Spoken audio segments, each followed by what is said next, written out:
When it comes to water fasting and permanent weight loss, I am no expert, but I do have experience. The problem is when I went from 220 to 125, I brought myself all the way back up to 217, basically the same weight where I started. Years later, I've brought back a ton of experience and a ton of knowledge, and I want to be able to help you when it comes to losing weight, but not only losing it, but maintaining it. Today is 50 days of maintaining my weight, and my goal is to continue that indefinitely. My hope is I never gain the weight back like I did in the past, and use my knowledge and experience, and yes, to a certain extent, my expertise in fasting, but also to include my cardio, my strength training, and the mental health that I am continuing to improve to keep me to lose this weight. Later tonight, I'll be completing my third back-to-back 65-plus-hour fast for the month of May. Today is day 187 of my fasting journey, but it's also day 50 of being in my maintenance plan. It's been 50 days since I hit my goal weight when I lost 80 pounds in 5 months. This morning I weighed in at 143 pounds even. That is the exact same weight that I weighed in on my last 65-hour fast. Imagine that.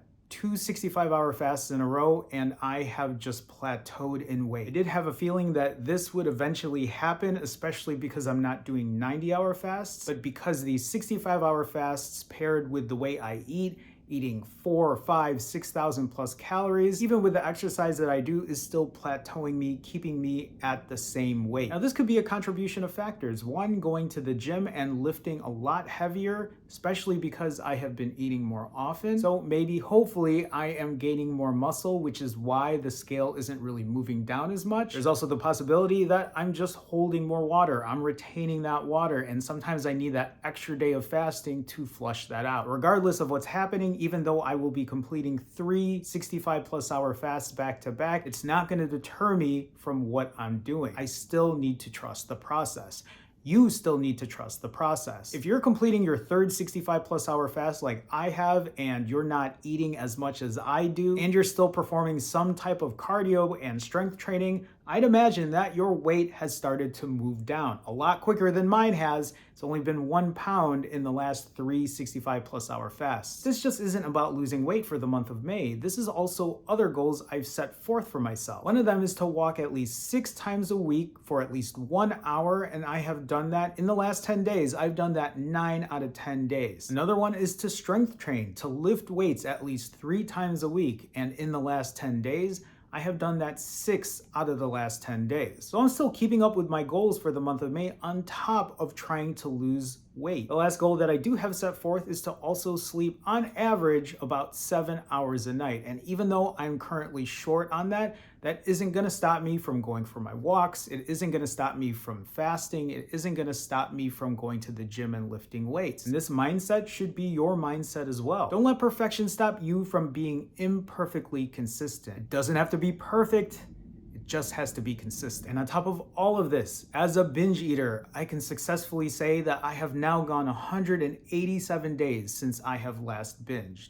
That's over 6 months. The last time I binged was on November 5th, 2023. As someone who's lived his whole life with an all or nothing personality, a black or white personality, I can say that I am honestly starting to find some balance in between the two. Doesn't mean that I'm cured, but I am finding progress in what I'm doing, and I think that's really what counts here. I want to take a minute and talk about some of the things that have proven me successful in terms of water fasting, in terms of weight loss, and in terms of keeping the weight off. Number one is showing up and being accountable. I think out of all of the things that has given me success in terms of fasting and weight loss, it's showing up. It's being accountable. What do I mean by that? Well, let's go back to 2020, 2021, when I had lost the 95 pounds and then kept it off. One of the reasons I was able to do that was because I kept showing up. I kept posting videos on YouTube to show my progress. I kept posting things on social media to be accountable, and it really was a huge part of my success. When I left YouTube in mid-2021, it was because I had started to slip. I don't know if it was the stress of my new job. I don't know if it was because I was just having crazy cravings. I don't know if the demons were just on my back and I couldn't get them off. And instead of showing up, I let my shame, I let my guilt, I let all of those things consume me.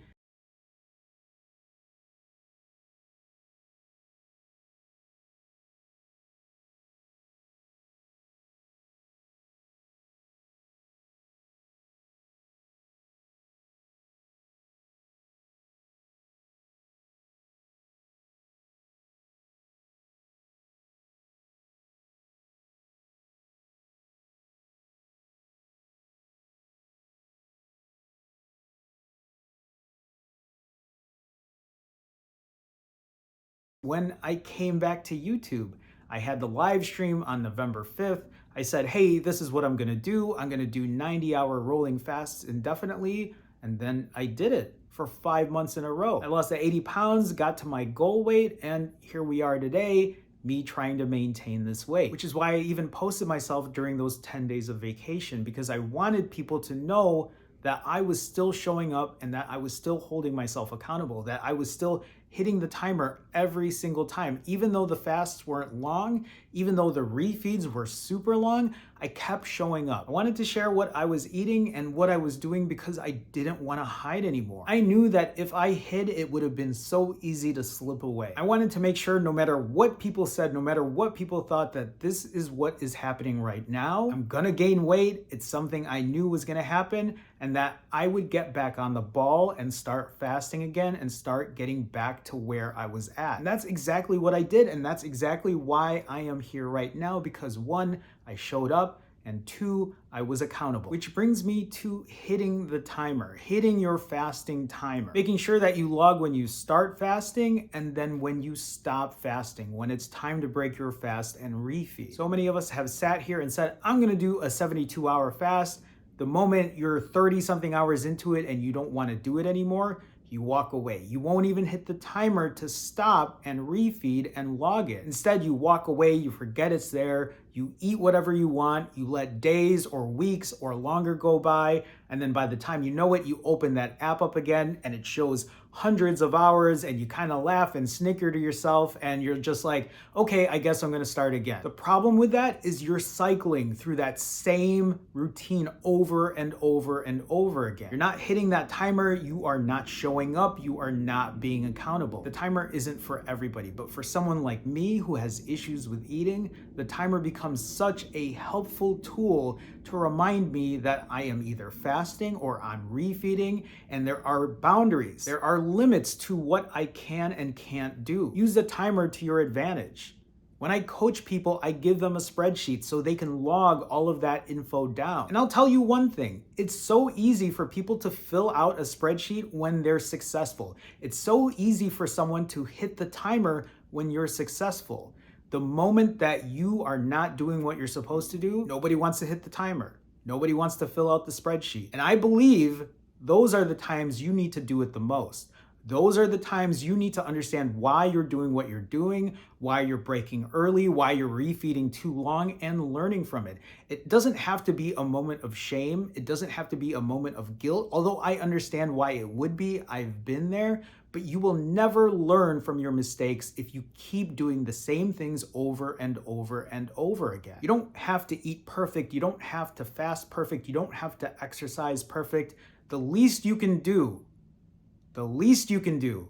is just hit that timer when you start fasting and then when you break. Sometimes hitting that timer reminds you of what you're doing and why you're doing it. It isn't for everyone, but it definitely is for me. And this is why I log my numbers. This is why I have all those nerdy stats. This is why I talk about, this is what it looks like when I refeed and I gain this much weight. This is what it looks like when I do a 90-hour fast and how long it takes for me to get back to losing weight again. I log my numbers because it is data. It is insight that I can use to my advantage as I'm moving on my journey. So many of us are afraid to step on the scale because we don't want to see what that number says after a refeed. So then when we gain 3, 4, 5 pounds, we get all crazy about it and we're like, well, what's the point of doing this if I'm just gonna gain this weight back after fasting? Not realizing that most of that weight that you gained is water weight. Just like when I was on 10 days of vacation and gained 21 pounds in 10 days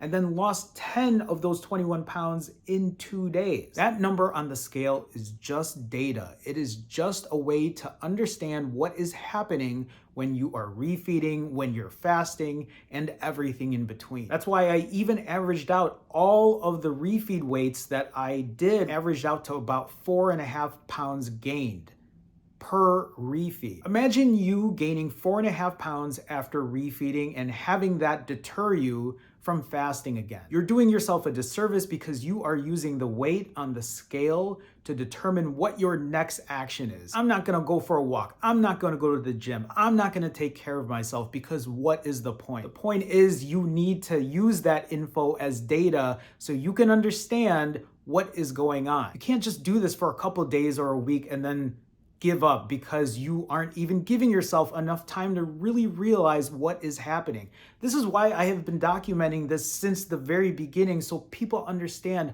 how this works and how it works for me. It might be different for someone else. Your numbers might be completely different, but I can almost guarantee you probably aren't eating 6,000, 7,000 calories in a refeed. So your numbers will probably be a lot better than mine if you're fasting for as long as I am. And even if you're not, even if you weren't fasting for the 90 plus hours that I did to lose the weight, even if you fasted at, say, 60 something hours and your diet was a lot cleaner and you exercised and you went to the gym, I'm sure your numbers would show great results. But give yourself the time to understand that. Log those numbers and actually take a look and see how they can benefit you instead of using it against you. It's so important to be honest with yourself. A lot of times we sit here and we blame everything and everyone for our weight gain except for ourselves. You'll tell yourself, well, I fasted for this long and I'm still not losing weight. Well, how long have you been fasting for? How long have you actually tried to do it over and over and over again to really see if you're getting results? How good is your diet? Are you overeating in calories versus how long you're fasting for? If you're doing OMAD at 23 hours and you're eating 4,000 calories, most likely you are not gonna lose weight. But how honest are you with yourself about what you're actually eating? When you're fasting, are you actually being honest with yourself about the length of your fast and making sure you're not eating anything in between that time? I've had someone ask me in the past if I ate a little something during my fast, or if I hit the timer to say I started fasting, but I was still finishing a meal. And the answers to that is no, that isn't how it works. That's not how a fast works. When I fast, I'm not putting any calories in me. This also isn't a knock on people who are doing modified fasts, meaning they are either taking juice in or taking something else in that has minimal calories. That isn't what I'm talking about, but if you are doing something like that, that is something that you need to at least make a note of yourself when you're logging your numbers so that you can look at that and say, oh, that is when I did have something, that is when I had juice or whatever it is that you had. But you need to note that down so that you're not questioning yourself later and saying, why am I not losing weight? Why isn't this working? Well, maybe because you are having something in there and that's maybe interfering with your fast, with your progress. You need to be honest with yourself about what you're doing because I'll tell you right now, that can be such a freeing moment. The fact that I can be honest and transparent about what I'm doing is very freeing for me. It is very therapeutic. It is a way for me to get the weight off of my shoulders and say, yeah, I fucked up today, but it's okay because I'm gonna get right back on. And people can judge me and they can think whatever they wanna think, but you know what? This is my journey. I lost this weight doing what I did, eating whatever I want, and I have zero regrets about where I am today. That weight that's lifted off of my shoulders, a lot of that is because of my transparency as well. That is part of my success. I know it might sound awkward to tell other people about what you're doing or why you're doing it. To me, being completely transparent and telling people why I'm doing what I'm doing is part of my success. It really is. It makes me feel like I'm not hiding anything to anyone anymore. And it doesn't mean that I'm going around to everyone and saying, hi, I have an eating disorder. Hi, I'm fasting for 4 days and I've been doing it for 5 months in a row and this is how I lost my weight. That's not what I'm talking about. When I talk about transparency, I'm just straight up with people at this point. If I'm not eating, I'm not eating because I'm fasting. If I'm out somewhere social and someone offers me a drink, I'll be like, no, I'm good. I'm just good with this right now. I don't always have to explain myself, but I know that if I have to, I will. And I'm okay with that. That transparency is helpful for me. And I can guarantee you, being okay with imperfection is going to lead you to success. When you're sitting here and you're telling yourself, I'm gonna do a 90-hour fast, I'm gonna do a 168-hour fast, and you don't get to that number, you throw things away, you blow things up. And that kind of thinking is going to lead you to failure. Think about all the times you've told yourself, I'm gonna do this length of a fast, and then you don't do it. What happens after that? You walk away from it, you eat whatever you want, you throw the day away, you don't work out, you don't do the things you told yourself you were gonna do, and then you start over, but how long does it take to start over? Instead of I'm gonna do this 72-hour fast. You get 40 something hours into it. You feel like you have to break, so you break. You refeed, and then you hit the timer and go again. If you have a work event or a vacation and you're taking a couple of days off and things go off the rails because you're just enjoying yourself and you're enjoying life, that's okay. It happens. Life happens. It's happened to me. It's gonna happen to you. Life will never be perfect. It will never be perfect. I'm sorry to tell you, life will never be perfect, and you're gonna have to learn to be okay with that imperfection. The sooner you can deal with that, the more you're gonna learn about yourself, the more you're gonna learn about the mistakes that you're making. And we might not even call them mistakes. We can call them mishaps. We can call them points of growth in your journey. If you're just walking away from making a mistake instead of learning from it, you're not gonna go anywhere. You're just gonna keep cycling and cycling and cycling. And you know how I know? Because I have done it. That has been me forever. And I'm not saying I'm cured of that either, because that kind of mindset is still floating in my head all the time. And that's why I keep repeating the same things over and over and over, because I'm starting to realize too that I need to remind myself of that. I tell this to a lot of people that I coach, but I remind them to always give themselves some grace, to be kind to yourself. If you just completed a 72, a 96, a 168-hour fast, and then you feel guilty because you thought maybe you ate too much or you didn't go to the gym because you were just so tired during your fast, give yourself some grace. There is absolutely nothing wrong with giving yourself some grace, giving yourself some time to rest after completing a long, prolonged fast. Give yourself some credit for showing up and being accountable and being honest about what you're doing and sharing that and being transparent about it. Give yourself some credit from learning from your mistakes. Give yourself some credit for hitting the timer and logging your numbers and showing up day after day after day. That is the consistency that I'm talking about. Once you can start drilling that in your head, understanding that not every day is gonna be perfect, but it doesn't mean that you can't hit that timer again and go again. I'm telling you, when you can start rewiring your brain that way, it will make a world of a difference. And when you've got all of these things down, and even though they're not gonna be perfect, but you keep doing these things over and over and over again, you will start evolving and adapting to your diet, to the way you fast, to the way you eat, the way you exercise, even your mental health. You will continue to evolve and adapt. That is where I feel like I'm at right now. I don't have all the answers when it comes to fasting or my diet or how to fix the way I eat right now. But I know that I can keep working on myself, that I can keep evolving and adapting to whatever comes my way. Because now I know that I don't have to just walk away from it. I can face it head on. I can understand, yeah, this was good, or no, this was awful, but that's okay because I can learn from it and move on. I can evolve and adapt. And you certainly can too. You just have to give yourself the time and the patience to do so. Before I go, please let me know how you're doing on your May consistency challenge.